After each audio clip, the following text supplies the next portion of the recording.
Muito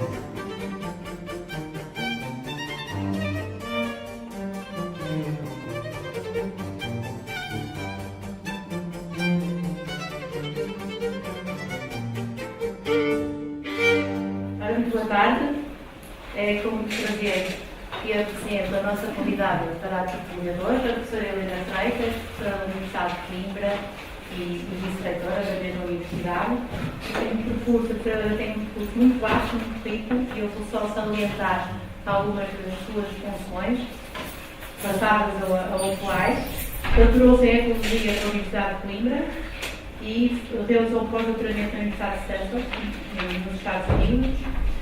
É atualmente professora catedrática do Departamento de Ciências da Vida e é diretora do Jardim Botânico. Foi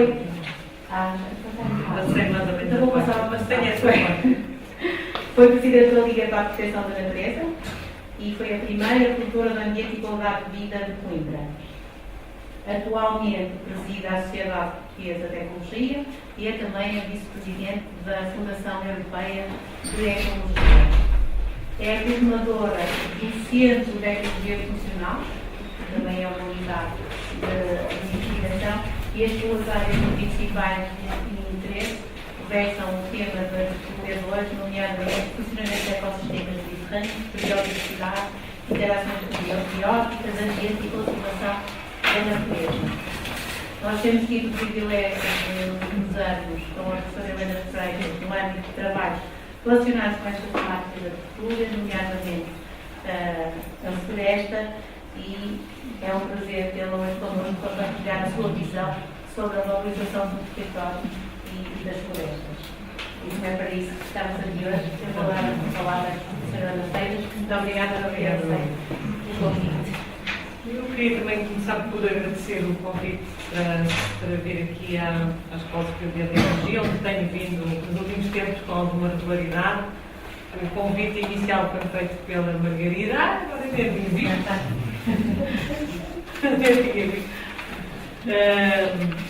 Com quem convivi há alguns anos em Coimbra, e portanto o convite inicial pensei que fosse mais algo orientado para as questões da biodiversidade, das temáticas mais ambientais, e depois percebi que éramos tertúlias, portanto isto tinha um chapéu de tertúlia. E, portanto, quando ela me contactou,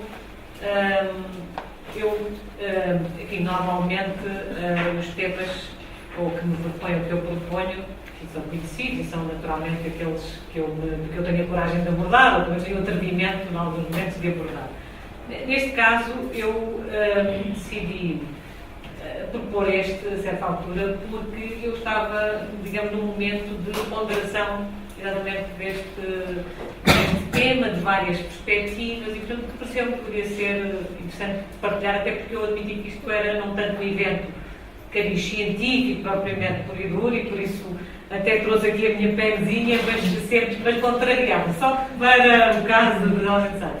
Porque senão imprimi até os meus enfim, as coisas que tinha pensado falar e propunha-me, sobretudo, fazer, em jeito de tertúlia, digamos, uma reflexão simples, não sem qualquer presunção de ter aqui sequer uma visão de verdade, que é muito, parece-me muito a arrogância dos dias de hoje, portanto, todos têm, de facto, a verdade, mas eu tenho, enfim, alguma da minha verdade que resulta da reflexão sobre o tema, e portanto era nesta perspectiva que vim aqui hoje. E porque é que eu estava a refletir sobre isto, e porque é que me preocupou o tema no momento em que falamos? Porque eu tinha sido convidada para fazer uma reflexão sobre o próximo quadro comunitário de apoio na perspectiva da Comissão de Desenvolvimento Regional do Centro, portanto perceber precisamente até porque a região centro, de facto, é uma região que tem uma grande tradição no setor das florestas, portanto, e continua a reivindicar um papel determinante em termos da economia regional. A floresta continua a ser importante e, portanto, eu respondi a esse convite e por essa razão tive também que olhar um pouco para a estratégia europeia no âmbito do Horizonte 2020, portanto, e perceber por onde é que passava, digamos, a avaliação ou ponderação sobre o território, nomeadamente as políticas florestais, nesse grande horizonte 2020. E, portanto, no momento, pareceu-me também interessante trazer esta questão na perspectiva não apenas deste quadro mais geral de política comunitária, científica comunitária, portanto, como é que nós nos podemos posicionar realmente nesse quadro, por outro lado também na perspectiva, portanto, de quem preza os valores da conservação da natureza, que praticamente deixou de existir nos últimos anos em Portugal, mas ainda continua a ser um combate que vale a pena, julgo eu, pelo menos na minha opinião. Portanto, as políticas de ambiente estão esquecidas, mas não estão abandonadas. E, portanto, associando essa dimensão mais macro da própria economia europeia àquilo que é a realidade da ciência dos dias de hoje, propunha precisamente fazer esse tipo de reflexão convosco, partilhar aquilo que resultou da minha reflexão. É evidente que também estou numa escola de biotecnologia, portanto, isso de tal maneira me condiciona a pensar as coisas nessa perspectiva, não é?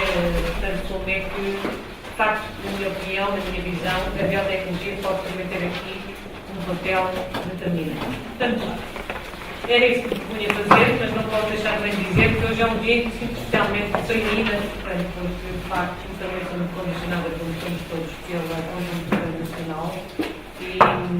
E hoje, de facto, foi com grande tristeza que tenho ouvido as notícias, portanto, vinha ouvir notícias e, portanto, de facto, a pressão que vamos tendo sobre nós, digamos, sobre as poucas expectativas que podemos ter e a falta até de algum rigor naquilo de onde deriva o nosso futuro, também me afeta.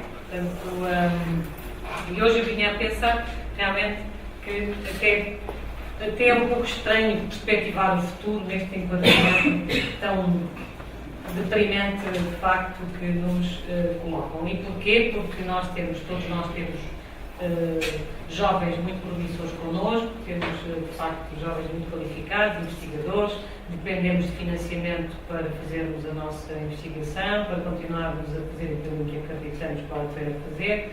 E, portanto, é evidente que não é fácil estarmos sistematicamente a perspectivar um futuro que queremos contrariar, que queremos que seja bom, quando de facto a conjuntura é a que é. E, portanto, também estou um pouco afetada por isso e, portanto, talvez aproveite para vos contar também alguns exemplos daquilo que tem sido a minha saga, digamos assim, para conseguir valer alguns interesses nas questões do território. Portanto, digamos que do ponto de vista conceptual, parece-me que a visão europeia é uma visão interessante, que é uma visão correta, portanto, para o horizonte 2020, portanto, uma vez que vem, de facto, trazer digamos, para a discussão e para a investigação, inclusivamente, portanto, digamos, o território, os recursos endógenos, portanto, uma perspectiva da chamada bioeconomia, portanto, até é interessante para a biotecnologia, portanto, como é que podemos, de facto, explorar aquilo que são os nossos próprios recursos na perspectiva de os rentabilizar, de os tornar, de facto, mais úteis à comunidade e, portanto, nessa perspectiva, parece que até conceptualmente nós estamos numa viragem interessante das políticas científicas no quadro europeu e particularmente para o território, porque é interessante que se comecem de facto a apontar de uma forma mais objetiva, por exemplo, coisas como a concretização das diretivas no domínio da conservação, a concretização das diretivas habitats para ter a sua extensão ao domínio marinho, portanto, isso digamos, um progresso que nos interessa também acompanhar e fazer, portanto, uma implementação mais eficaz da própria diretiva, isto no domínio da conservação. As políticas de biodiversidade também começam a exigir indicadores, portanto, a exigir, digamos, uma monitorização mais efetiva das espécies dos habitats. Portanto, em termos de conservação, também me parece que a ideia é essa.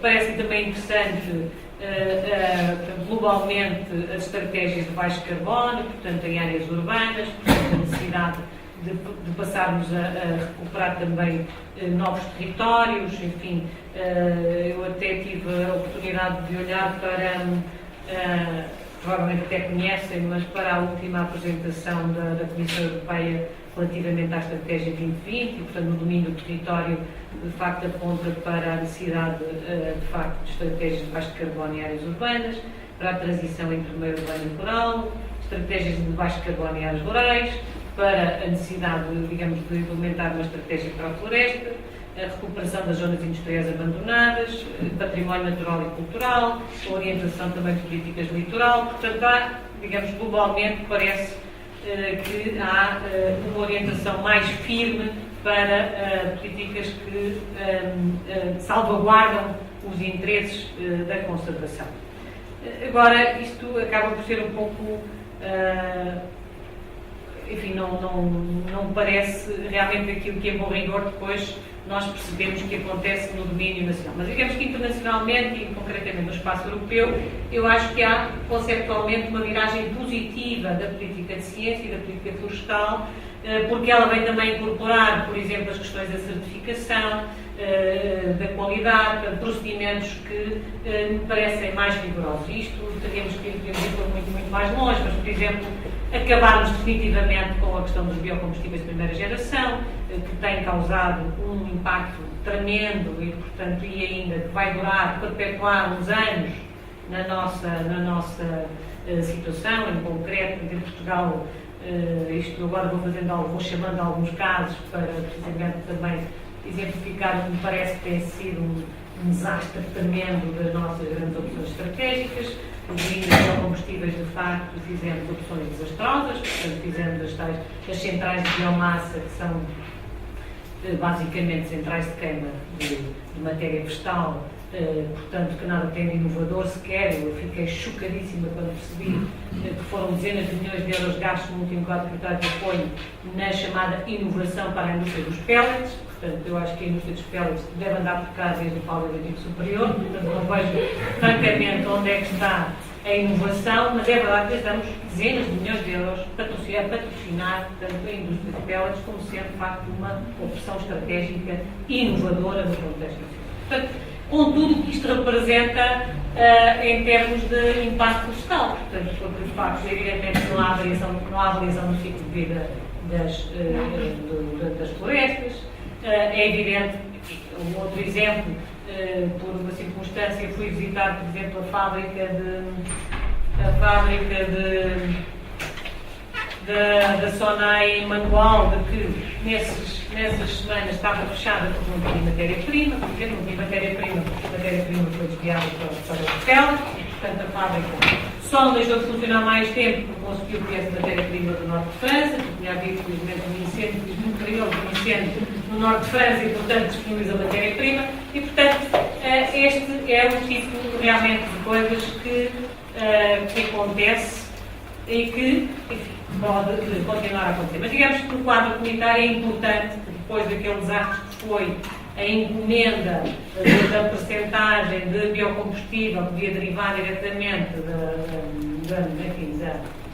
dos recursos biológicos, foi pelo menos alguma viragem, digamos, condenar em definitivo uma forma de obtenção de energia que claramente não é compatível com os interesses até mais nobres daquilo que pode ser o interesse nacional. Portanto, é de facto uma opção a esquecer.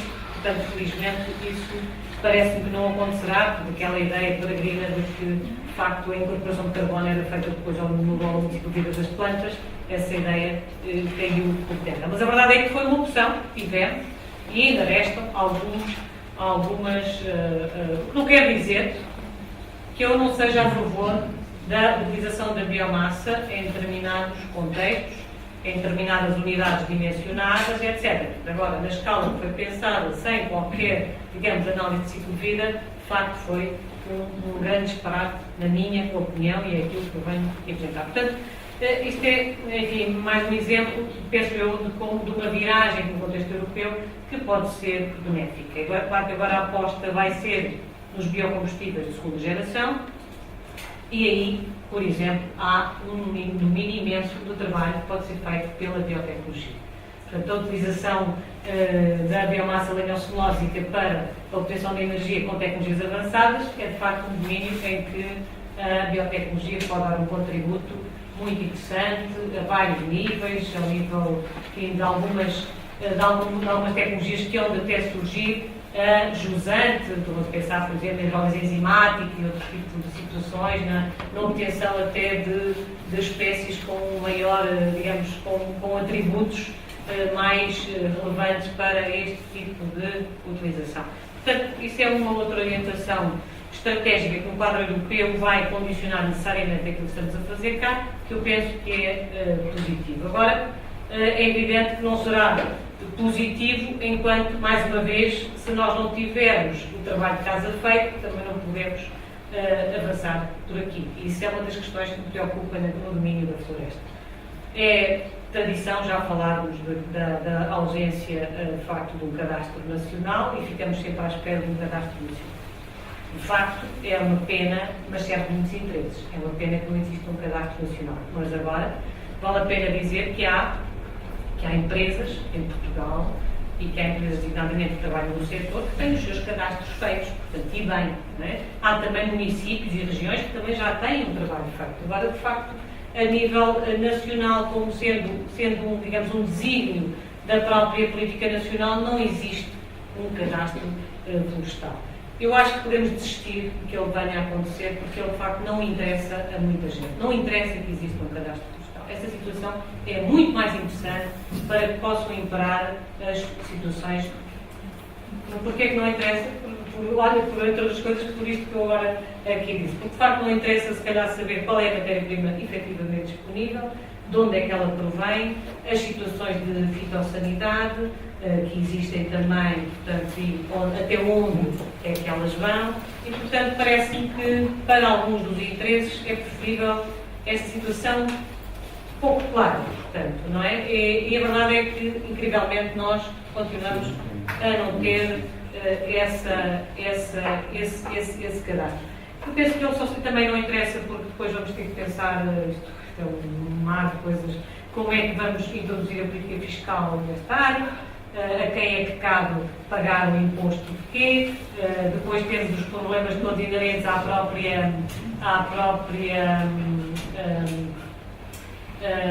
atribuição do bem, a quem é que pertence, portanto, enfim, isto depois traz todo um conjunto de procedimentos que vão intervir, se calhar, nos tribunais, portanto, a verdade é que eu estou convencida que nós, o melhor é aplicarmos termos um cadastro excelente e passarmos ou apostarmos num cadastro razoável. Portanto, tecnicamente não será tão elaborado, mas serve pelo menos, minimamente, os interesses do território.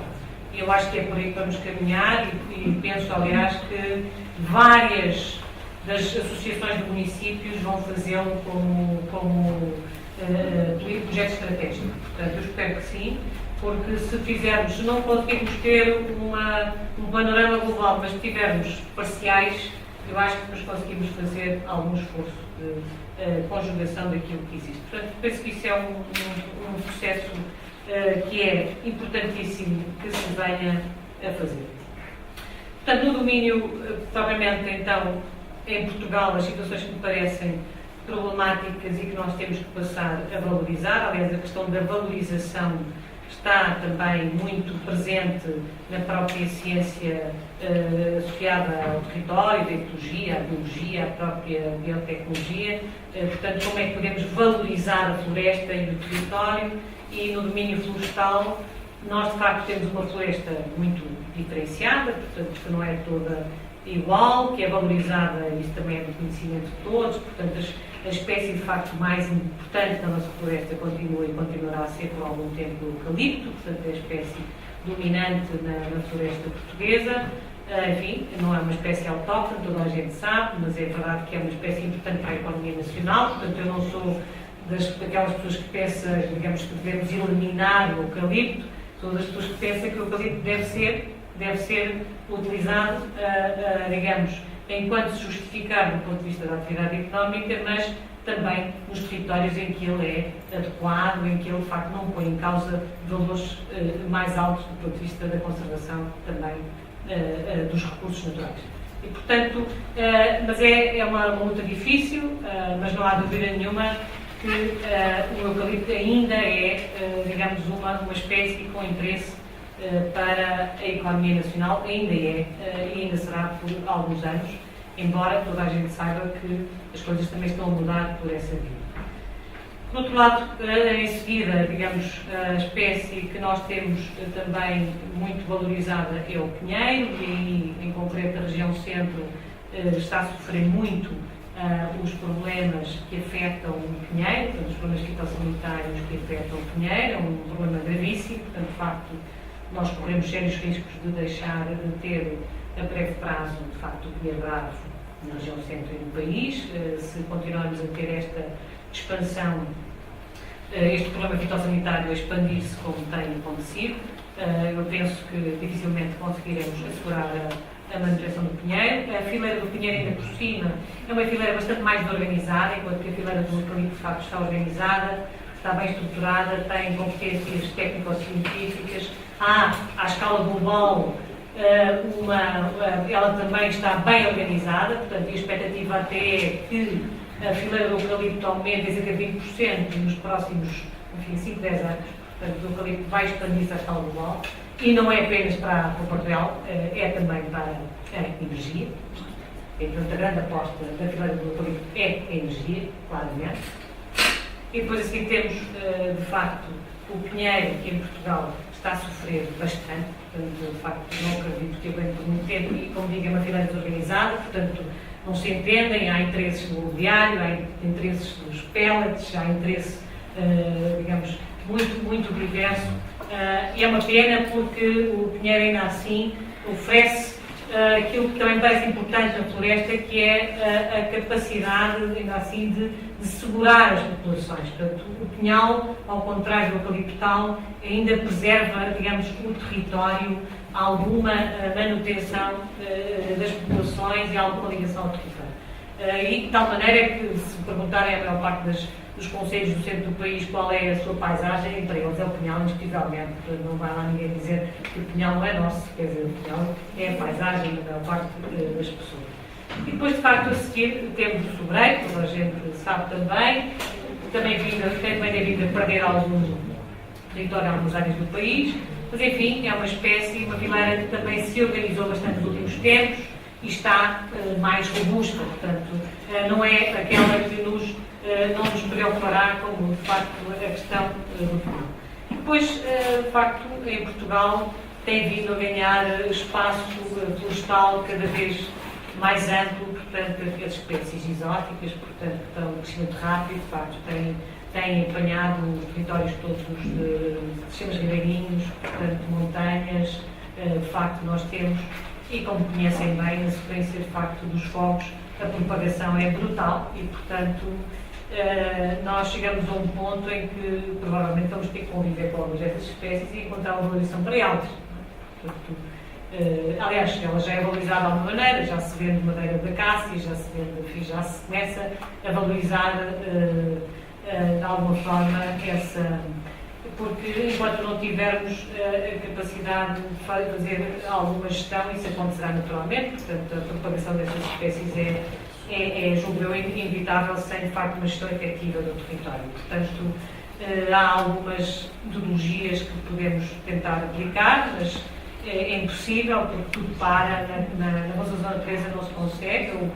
Eu sou uma pessoa que há alguns tempos venho preconizando o controle biológico como forma de controle de algumas espécies importantes, nomeadamente algumas acácias e em áreas mais frágeis, mas o nosso guia está pronto e pendurado há 3 anos no ICNV, no Ministério do Ambiente, e estou convencida que não sairá de lá. Portanto, Portugal tem sido o primeiro país europeu a fazer até uma aposta no controle biológico, não foi a Inglaterra, simplesmente porque o dossiê ficou parado. Portanto, é muito difícil, de facto, criar alguma dinâmica nesta área, porque depois temos permanentemente este trabalho de bastidores, esta inconsistência das políticas nesta área, de facto, do território. Agora, esta ideia peregrina de se fazer um ministério como aquele, que não tem nada realmente ninguém. Primeiro que se acho que vão chegar ao fim dos 4 anos sem se entenderem lá dentro, é impossível, porque de facto Não é, parece-me que não é uma opção viável e, de facto, se quisermos ter um interlocutor para discutir as questões do território, nós, de facto, não temos um interlocutor para discutir as questões do território. Empurra-se de uns para outros e não se chega muito longe. Portanto, em termos de florestais, isto havia imensa coisa por dizer, parece-me que, mas no geral, este é o quadro que temos, portanto, é um quadro de facto de grande fragilidade, em que os incêndios continuam a ser um problema dominante e crescente. Portugal continua a gastar cerca de 1.000 milhões de euros, não é meu, foi um relatório encomendado pelo próprio Presidente da República. Portanto, Portugal gasta cerca de 1.000 milhões de euros por ano no combate aos incêndios florestais. Portanto, esta é uma boa medida que o Sr. Ministro das Finanças poderia ir buscar algum dinheiro, portanto, mas praticamente não conseguimos, de facto, que a aposta na prevenção seja eficaz. Portanto, de facto, é uma tragédia e é uma tragédia que não termina, porque é evidente que uma das consequências imediatas dos incêndios florestais, para além da própria da perda digamos, da matéria vegetal, da perda do sequestro de carbono, da perda de uma série de fatores da natureza mais ecológica, é evidente que isto condiciona muito até a expectativa que as próprias populações podem ter. Lembrar os últimos incêndios que aconteceram, por exemplo, nas áreas de montado sobre o Iazinho, quer dizer, é evidente que eu não posso pedir a pessoas que têm 60, 70, 80 anos que voltem a apostar, de facto, numa espécie que estará daqui a 50 anos, quando as pessoas percebem que os seus filhos e netos já vivem em Lisboa ou no Porto, etc. E, portanto, não querem saber, de facto, daqueles territórios. Portanto, realmente temos no país situações muito diversas, mas problemáticas, porque falar na recuperação de espécies autóctones, portanto, neste contexto, é complicado, porque, de facto, quem é que quer apostar verdadeiramente? Não é o Estado, é a indústria também não tem que o fazer, enfim, a indústria tem que o fazer quando digamos, quando tem algum rendimento, se é legítimo, que a indústria espera ter algum rendimento das suas apostas, dos seus investimentos, enfim, alguma responsabilidade social, evidentemente, mas, enfim, a indústria tem esse objetivo, portanto, se o Estado não o faz, de facto, se o próprio Estado não tem capacidade para fazer essas apostas, de facto, torna-se difícil. E mais ainda, quando tudo está feito para que se faça exatamente ao contrário, portanto, e que não se consiga fazer. Mas eu acho que ainda assim, como a ideia também é trazer propostas para a valorização, nós, julgo que no próximo quadro de comunidade de apoio, nós temos algumas chances de contrariar um pouco esta lógica, não é? E, portanto, desde logo, a própria organização dos municípios à volta, de facto, da região, o olhar sobre a região e elencar projetos estratégicos na perspectiva mais da região e não tanto do município, que é sempre o nosso grande drama, são as fronteiras, a fragmentação do território, digamos, as políticas muito orientadas para uns territórios pequeninos, portanto, esta incapacidade de olharmos no horizonte mais amplo que temos tido, parece-me que começa a haver um movimento no sentido contrário. Portanto, de facto, de nós começamos a pensar mais no território, numa lógica mais ampla e, portanto, em estratégias mais coletivas. Isso é importante, porque isso vai certamente beneficiar a conservação.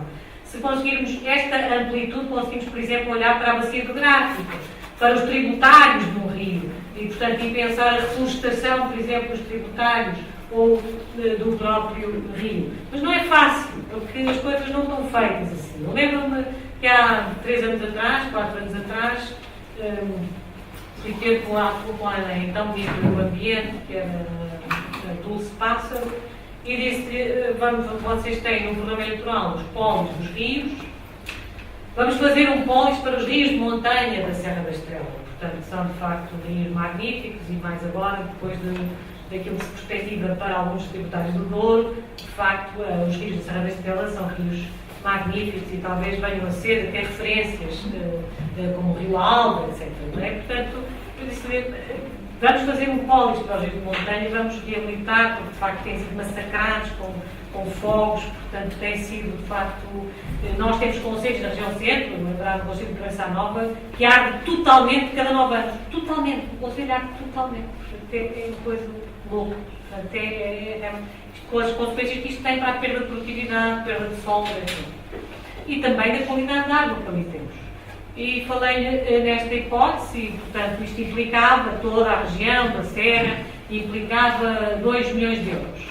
Digamos, isto em grosso modo, não era para mim, eram para os municípios que... mas na altura ela disse-me simplesmente que não podia porque estavam todos os 50 milhões que havia para o programa estavam no teste. Estavam na Parquespa para entregar ao Polis Tejo. Este foi para o Polis pensado para os reis de Portugal. Portanto, nós, muito frequentemente, portanto, temos este tipo de... É difícil contrariar realmente alguma lógica instalada. Isto não pode ser. Não é? Portanto, nós realmente temos que pensar no território e contrariar estas... Isto está sistematicamente a acontecer e nós temos que ter alguma capacidade para contrariar. E mais, e devo dizer, o mais interessante disto tudo é que ela até era de Oliveira do Hospital, a senhora internista, até era natural de Oliveira do Hospital. E ela até, digamos, por afeto queria fazer, mas nunca possível. E agora depois, as razões para isso, vamos percebendo, à medida que o tempo passa, vamos percebendo muitas razões que levaram a muitos projetos e continuam a levar muitos projetos que não se fazem em Portugal. E nós temos que estar muito atentos, porque nos últimos tempos aquilo que mais me tem chocado e que me tem, nem sequer são, digamos, as notícias que eu ouço de Lisboa.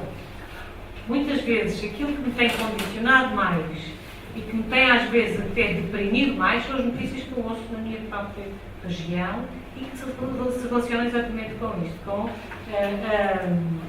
os interesses instalados em Portugal.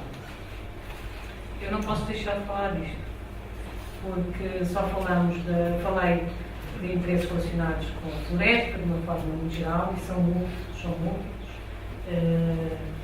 Mas estou sistematicamente a chocar com interesses que são realmente muito complicados de ultrapassar. Mas é um caso que eu vou contar, e já disse que ia tornar público, isto terá que ser ouvido, que espelha muito aquilo que é o modus operandi, portanto, em termos, às vezes, das soluções que nós queremos encontrar para os territórios.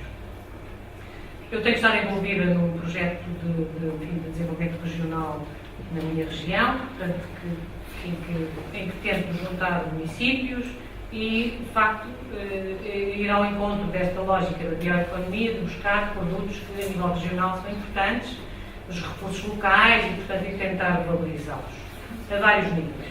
Um deles foi, recentemente, pensarmos até criar uma rede de ID que tentasse valorizar o queijo da Serra da Estrela. Fui pedir ajuda aos meus colegas da Universidade do Minho, que têm algumas competências na área das embalagens, etc., e também das biotecnologias, como aqui também tenho, eu até conheço um pouco isto. E submetemos, portanto, uma proposta para fazermos a fatiagem do queijo da Serra da Estrela. Um dos problemas da comercialização do queijo da Serra, isto é muito importante porque segura muita gente, segura muitas populações que vivem os seus rebanhos, ou que vivem da venda até artesanal de um queijo que já tem uma imagem de marca e já tem até um símbolo de qualidade, como é o queijo da Serra. Um dos problemas que o queijo tem para manter a sua qualidade é a dimensão. Mas agora, nós às vezes até não compramos, depois ficamos com ele em casa e somos cada vez menos em casa e depois isto é um problema todos sempre. E, portanto, a comercialização seria bastante mais conseguida, estamos convencidos, se conseguíssemos, de facto, fatiar, manter a qualidade. Isso passa pelo apoio da biotecnologia, portanto, encontrar a melhor embalagem que assegure, no máximo de tempo, a qualidade do queijo e a sua conservação. Propusemos este projeto e ele foi, portanto, pedindo apoio às várias universidades que têm competências neste domínio, sendo que o nosso objetivo, de facto, era também vir a trabalhar na seguida, também estava submetido na própria nos efluentes, no tratamento dos efluentes. Pensávamos que há uma série de coisas a fazer em Portugal, há imensas coisas no setor da geologia em Portugal, e que está tudo por fazer. Aquilo que eu vejo diariamente é que está tudo por fazer. E, por exemplo, concretamente nesta fileira, a avaliação da própria qualidade. Todo o processo relativo à certificação. O tratamento dos efluentes. E agora, concretamente, esta embalagem, que nós então estamos a trabalhar. E o projeto foi aprovado, aprovadíssimo, com distinção e louvor, no IAFMEI. Mas, entretanto, o empresário que nós tínhamos envolvido neste projeto da região, um dos maiores empresários da região, se não o maior, percebeu que aquele procedimento ia obrigar, ia denunciar a origem do leite. E como? Eu nem vou dizer a porcentagem, porque me pergunto. Do leite, do queijo Zero da Estrela, vem de Espanha. O dito empresário disse-nos que então não queria integrar o projeto. E nós percebemos a razão, embora não aceite, porque racionalmente e efetivamente parece-me errado, parece-me um erro estratégico até, mas a verdade é que ele nos deu essa indicação e nós percebemos. E dirigimos à entidade que nos financiou e dissemos que nós mantínhamos o projeto, mas como o nosso objetivo era de facto criar postos de trabalho na região e, portanto, ir recuperar a própria atividade que proporciona leite para o queijo na região, nós tínhamos conseguido juntar um conjunto de mais pequenos empresários e fazíamos com eles exatamente o mesmo projeto. Exatamente o mesmo projeto. Pois há 2 dias atrás recebi o parecer de que o projeto era chumbado. O mesmo projeto. Exatamente o mesmo. Tem razão? Como? Não há razão. Agora não há razão, mas isto já não é a primeira vez que acontece. Mas eu disse, isto vai ser público. Porque eu tenho um projeto que visa restabelecer uma atividade, apoiar uma atividade que tem interesse para a economia da região e do país. O projeto é aprovado com todo o mérito científico. Tem até várias universidades do país envolvidas. Nem sequer cheio para mim. Tem várias. Não é? Por circunstâncias, nós fomos instruídos assim pela própria entidade financiadora, tudo bem, mudamos apenas, mas em vez de mudarem apenas a entidade, submetem exatamente a nossa alteração. Foi isso que fizemos. E recebi há 2 dias então a indicação de que o projeto era chumbado. É evidente que já estão em pânico, já me telefonaram hoje a dizer que eu tenho a calma, que evidentemente que vão analisar a coisa. Mas, desculpa lá, isto são procedimentos muito frequentes e que nós não podemos aceitar. Quando o objetivo, de facto, digamos que a lógica é realmente regional, de apoio ao território, de apoio às atividades que mantêm vivo o território, a verdade é que, por alguma razão, não vou agora deixar-me sequer, dispenso as interpretações, mas isto aconteceu há 2 dias. É evidente que o projeto vai ser aprovado. É evidente que vai ser aprovado. Mas eu lamento que isto tenha que ter sido assim. Mas já não é a primeira vez. E, portanto, nós, de facto, cidadãos, temos que estar muito atentos, porque nós temos, em lugares públicos, indo com uma suposta interpretação científica de determinadas propostas que nós queremos, de facto, para valorizar os territórios, que são muito condicionadas, e nós, de facto, temos que estar atentos a isso. Porque o que está em causa já não é só a nossa ciência, os nossos papers, os nossos projetos e o dinheiro que temos para a nossa investigação. O que está em causa já são interesses que, na minha perspectiva, vão muito além disso. E, portanto, isto é um exemplo de valorização do território, portanto, que nós temos estado a fazer, onde eu acho que vale realmente a pena apostar. Acho que as universidades devem estar atentas, concretamente agora, no próximo Quarto de Apoio, e desde já, porque quem está a fazer no território o planeamento estratégico das apostas que Portugal vai ter no próximo Quarto de Apoio, se nós não estivermos lá, com os municípios, com as associações de municípios, com as comissões de coordenação, se nós não marcarmos presença, quem está a fazer o planeamento estratégico que vai depois atribuir o financiamento para os grandes projetos nacionais não são as universidades. Eu não estou certa se haverá isenção suficiente, infelizmente, em muitas situações, para de facto se fazerem as melhores apostas. E nós realmente nesse aspecto já não podemos perder muito tempo. Nós já falhámos muito, já perdemos muitas opções de facto de valorização do território. Também temos coisas positivas, é evidente, não é? Mas temos que aproveitar muito bem o próximo quadro. Portanto, a minha mensagem que eu tenho tentado, de facto, e tenho tentado ir a todas as reuniões que posso da própria região e com os municípios no sentido de apoiar as apostas, porque nós de facto não podemos ir a todas, mas há setores que precisam imenso do nosso apoio. Por exemplo, o setor agrícola de uma maneira geral está imensamente carenciado em tudo. Ainda há pouco tempo me pediam, por exemplo, ajuda, o setor até da vitinicultura, que eu pensava que era um setor mais organizado, e é organizado, mas as debilidades que ainda tem, portanto, o estudo das castas nacionais, a sua suscetibilidade à doença, às alterações do clima, à produtividade, portanto, tudo isso está por fazer.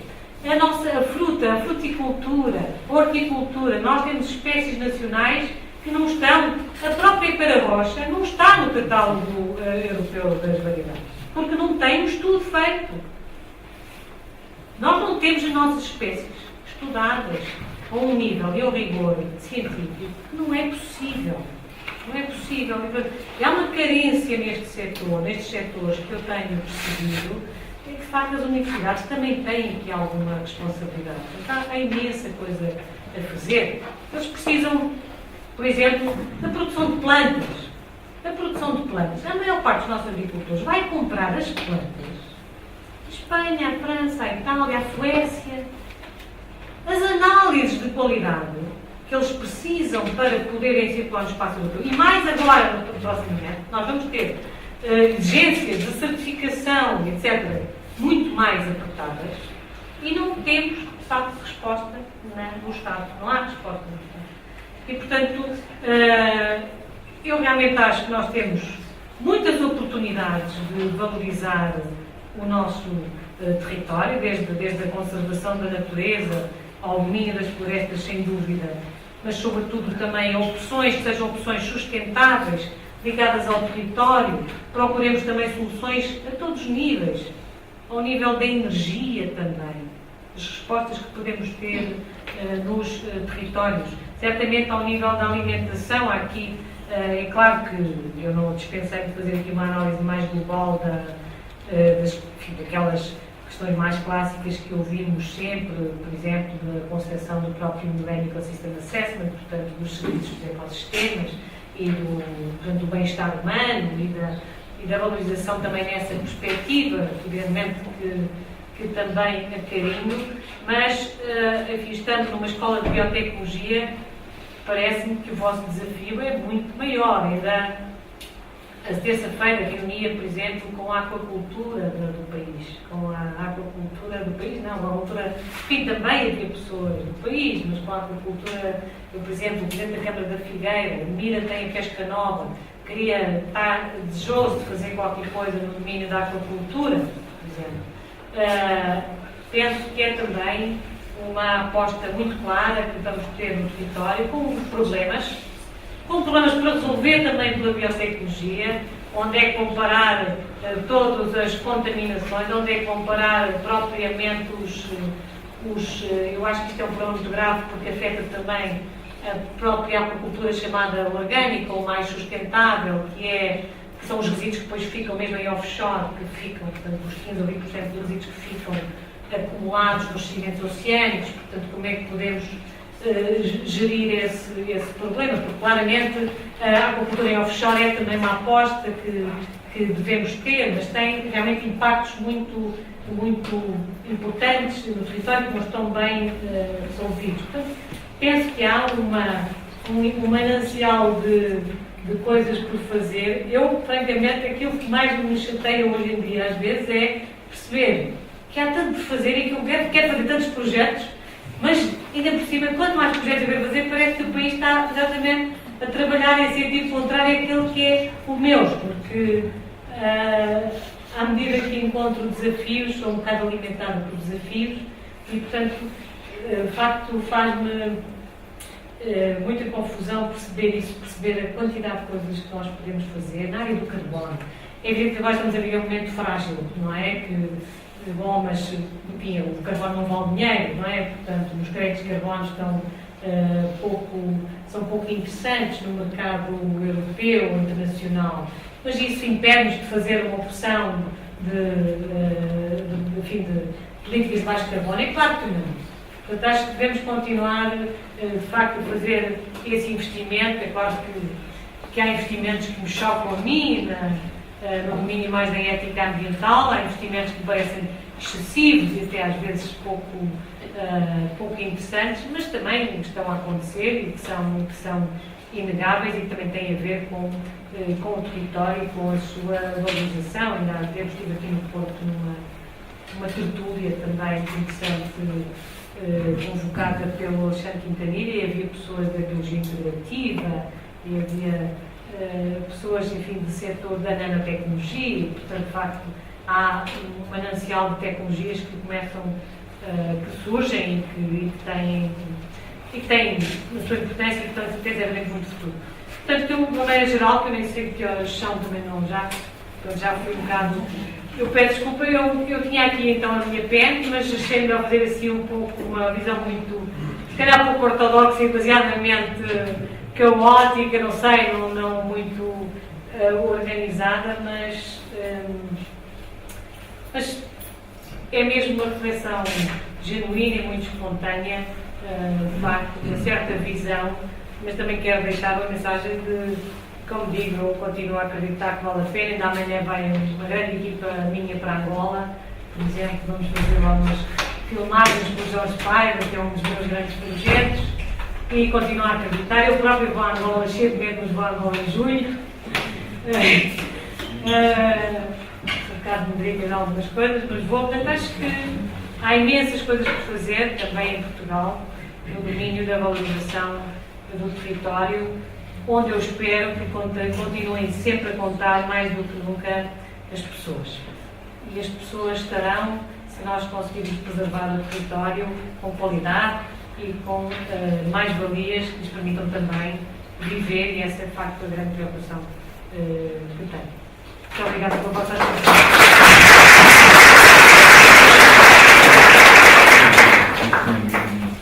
Muito obrigada por esta reflexão. É mesmo isto que se pretende, num ambiente informal, falando sobre isto antes, dar algum contributo também para esta discussão e que se nota, acho, se com alguma carga emotiva, talvez sim, pelas notícias do dia. Agora então abrimos o espaço ao debate. Temos aqui uns 10, 15 minutos para termos uma conversa ainda com quem esteve a ouvir, que pode ser colocar alguma questão sobre diversos temas que a professora Helena falou. Mas passa ao debate. Vai ser a primeira? Não vai ser a primeira. Olá, viva. Eu gosto sempre de tirar conclusões, não é? Daquilo que eu. Mas parte sempre presta atenção, tenho de tirar conclusões. E dada esse levantar uma ponta do véu sobre o mau funcionamento das instituições a nível central, e não só, dá a sensação que enquanto não se resolver isso, não se vai conseguir resolver o resto, não é? Portanto, ficamos aqui um bocado na história do ovo e da galinha, até que ponto é que basta estar alerta e observar e acompanhar, ou na verdade, os cientistas acabam por ser chamados a tomar o papel de críticos políticos, interventores sociais e portanto, arriscar imenso, porque depois podem ser vistos como o sapateiro que sobe acima da fitela, não é? Mas quando estes bloqueios se perpetuam, e desde que eu nesta vida eles têm-se perpetuado, estamos a falar de décadas, não estou a ver em que é que mais do mesmo vai resolver alguma coisa. Não vai resolver nada. Portanto, as propostas para a valorização têm de ser, se calhar, propostas para a revolução. É a minha pergunta.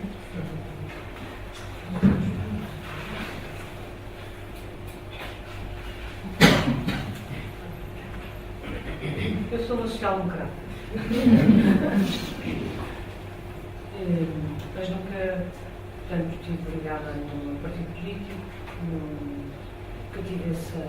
Nunca foi para mim uma necessidade, nem sequer nunca um gosto. Portanto, eu sou matricialmente independente. Assim, qualquer coisa em mim.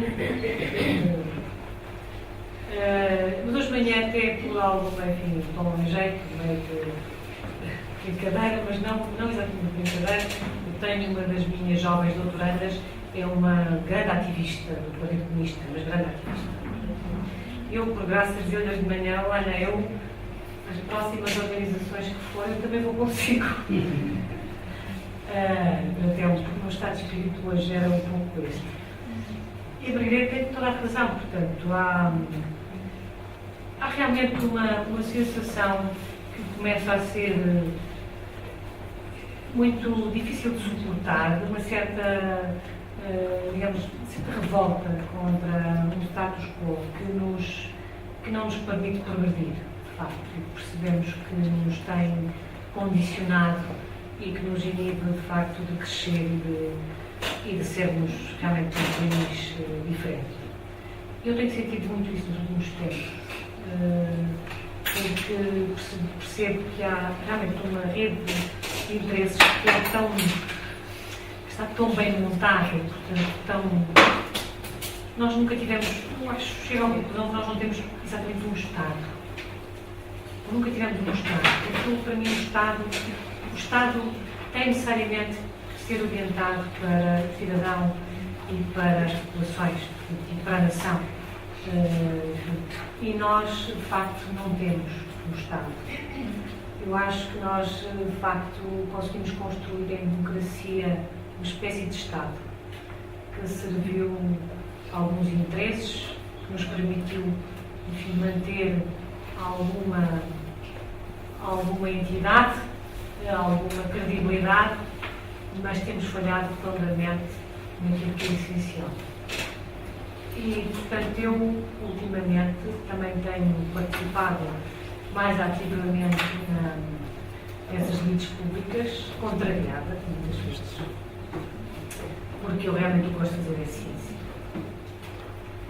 Mas eu sinto que nós temos que fazer a diferença. E nos últimos tempos, de facto, porque percebo que a rede de interesses é, de facto, tão impregnada, tão lesiva, de facto, do interesse das populações em geral, que se calhar nós temos que ser um pouco mais revolucionários. Agora, como eu sou também ao mesmo tempo uma mulher de consensos, também está no meu matriz, eu tendo sempre a acreditar que é possível fazer consensos. E, portanto, vou conseguindo, cada vez com mais dificuldade, compatibilizar a matriz revolucionária com alguma vontade de fazer esses consensos. Agora, eu acho que nós vamos mesmo ter que fazer rupturas, porque não é possível. Não é possível e tens razão. Portanto, nós, provavelmente, por muito boas ideias que queiramos fazer, elas são tão necessárias e, portanto, e combater esta situação é tão urgente que, se calhar, não vai ser possível, de uma forma, um modelo consensual que eu gosto de preconizar, se calhar nem sempre será possível. Nossa, portanto, o que eu te posso dizer é que eu vivo essa angústia muito forte nos últimos tempos.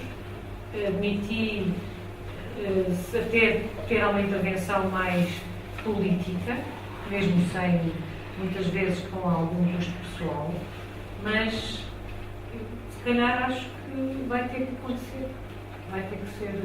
Vamos ter que ser mais a fazer, porque a situação, eu acho que é grave. Quer dizer, então, quando hoje ouvimos, eu peço desculpa, não estou aqui a defender coisíssima nenhuma, nem eu tenho, portanto, como digo, um partido, propriamente não sou militante de coisa nenhuma, mas quer dizer, é grave quando nós percebemos que as opções têm que ser sempre umas, porque se não forem essas, alguém é liquidado, ou o secretário de Estado tem que ir embora, ou o ministro tem que ir embora, ou o outro é decapitado, etc. Portanto, ou são aquelas, claro, não são nenhumas, e portanto isto é grave. Não sei, mas é por isso que é um pouco, isto é um pouco até, digamos, é um contraditório difícil de gerir no dia a dia, porque ao mesmo tempo todos nós temos que avançar, olhar para a frente, acreditar, ter expectativa, sonhar. Parece que todos de repente deixamos de sonhar. Não nos deixa? E não pode ser. Não sei, pode ter uma coisa difícil. Que eu faço todos os dias.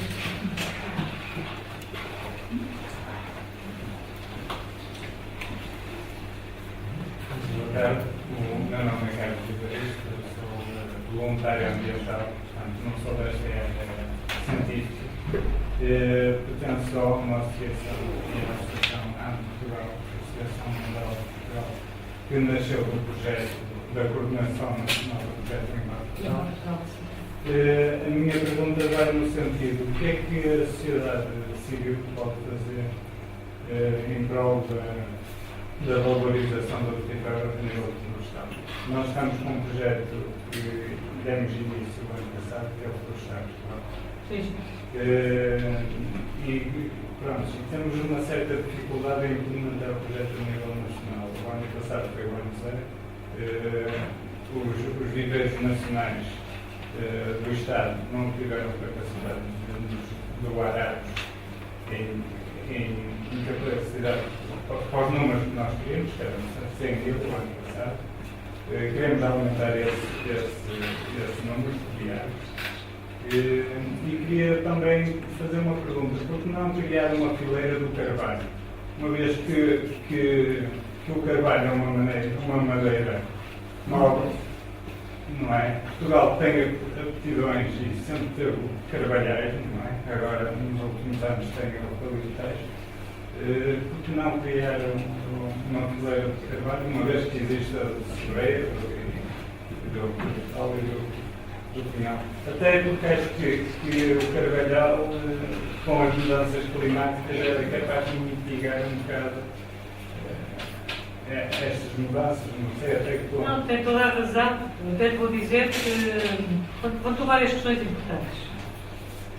Uma é, evidentemente, porque é que o carvalho não tem também uma fileira, porque é que o carvalho também não é uma espécie que nós podemos ir ali a um viveiro, os tais viveiros que existiam, os viveiros existiram, mas deixaram praticamente de existir. Existiram 56 em 1962. Deixaram praticamente de existir. E eu, por acaso, quando foi criada a Fundação Mata do Buçeiro e se fez a reabilitação de parte dos viveiros, a minha sugestão na altura foi exatamente essa: porque é que não se aproveitam de facto os viveiros e não se faz nos viveiros, portanto, a partir daqui, digamos, a valorização das espécies autóctones, das espécies florestais autóctones, exatamente para o país.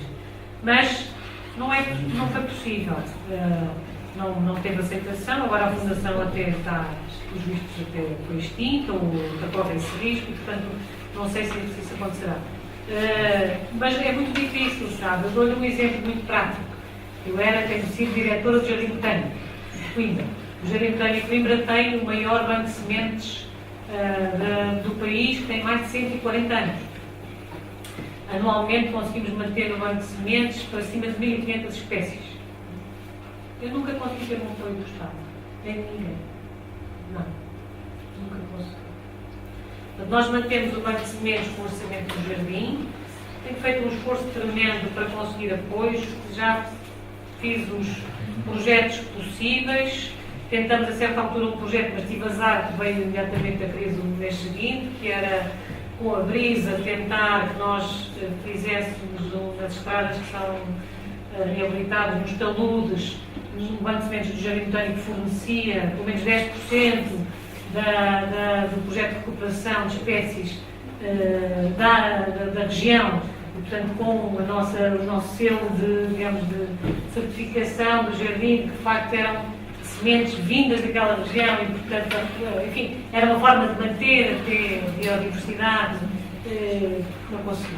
Portanto, neste momento, qualquer dia não tenho sequer pessoas qualificadas para fazer a colha de sementes. Portugal não continua sem ter um banco de sementes nacional. Enfim, há um Bragas, Minho. Exatamente, portanto, mas um banco agroecológico, como era aquilo que eu ia dizer, não conseguimos ainda. Não desisti, vou propor agora, para manter o banco de sementes, vou propor agora uma ideia engraçada, que até estive a discuti-la hoje e que vou levá-la sem saber, não sei se é possível, mas olha, pode ser que peguem nos projetos que têm aqui mobilizam nas escolas. A minha intenção era propor até, como forma de reabilitar aquela ideia das ecoescolas, era propor que cada escola do país tivesse um pequeno jardinzinho e uma pequena hortazinha, com sementes que nós, Jardim Botânico de Coimbra, fornecemos. Portanto, os pequenos kits que nós fornecemos às escolas do país. Não sei se nos vão, mas isso pelo menos permitir-nos manter o banco de sementes. Portanto, está a ver mesmo para manter um banco de sementes, agora imagina um viveiro. Não temos. Mas tem toda a razão. Portanto, só que como o carvalho não é valorizado, na mesma perspectiva são das pilares, nós não valorizamos a construção da natureza. E estamos a comprar madeira de carvalho. Eu sei. Tem toda a razão. Toda a razão, não valorizamos as nossas espécies.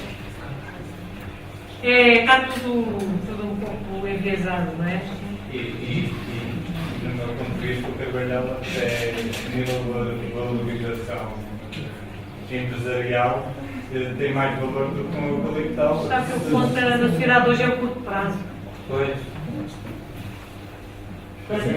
Ou as políticas públicas trabalham no longo prazo e obrigam, influenciam as opções de longo prazo, ou então não vamos esperar que os empresários apostem no longo prazo. Com certeza podíamos continuar aqui a conversar, mas se calhar convidava, depois nós vamos ter ali um pequeno lanche, um pequeno espaço para podermos conversar, mas antes disso iremos proceder à divulgação e à entrega do prémio ou concurso que lançamos no mês passado, no Dia Mundial da Floresta, sobre... Internacional. Este ano foi a primeira vez que o ICNF este ano fez questão de chamar internacional. Consegue dizer, eu não consigo dizer e é assim que fico sempre atrapalhada. A mim custa, porque eu sou das florestas, custa, mas... Ai, deve gostar. Mas faço o mesmo que fazer antes. Deve gostar, eu acredito, também acredito. Portanto, vamos dar lugar a essa cerimónia muito informal. O concurso visava escolher uma frase candidata ao prémio, teria que incluir as palavras floresta, água e biotecnologia, porque foi lançado no Dia Internacional da Floresta, mas é no Dia da Água, no dia seguinte, 21 e 22 de março, por isso conjugamos as duas efemérides para ligar aqui também à nossa atividade principal, que é a biotecnologia. Este concurso foi lançado em colaboração com a Florestas e eu ia pedir às minhas Ana Bandeira para se juntar aqui a nós e também foi patrocinado pela EDPH, presidente da consultora Sober, que é também. Eu fico. Ficou entalado. Não, ficou entalado.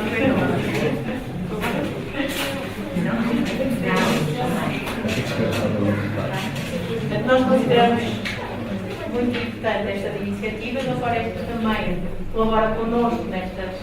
A Floresta entrou ou participou em primeira vez do concurso, consideramos, e cada vez mais, e acho que muitas caras aqui conhecidas concordam, que só através da sensibilização e da educação florestal, e nesse integro também a água e a biotecnologia, é que conseguimos mudar atitudes e comportamentos para com a floresta.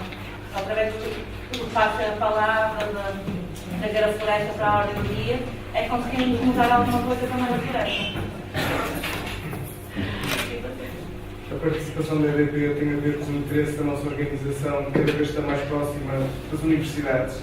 São uma fonte de conhecimento essencial para podermos ter um desenvolvimento económico sustentável e, como fui aluno aqui da casa, tenho muito prazer em servir de ponto, especialmente para as iniciativas que são desenvolvidas pela Escola Superior da Tecnologia. queriam apresentar aqui. Muito obrigada também pela participação e pela contribuição. E eu vou passar a palavra às receitas que têm aqui a seu cargo. Portanto, e o vencedor é, ou e a vencedora é, a ideia. Neste caso é mesmo verdade, não faço mais do que a ideia. Mas Mas parte do júri. sim, mas não sei quem. Bom, então leio o que está aqui, não é? De mais de 100 frases concorrentes, ganhou. É uma senhora. Tenho de dar aquele suspense. Teresa Carvalho. Com a frase: a biotecnologia consiste numa estonteante floresta de mistérios que emerge por entre as profundezas das águas em direção à inovação. São Teresa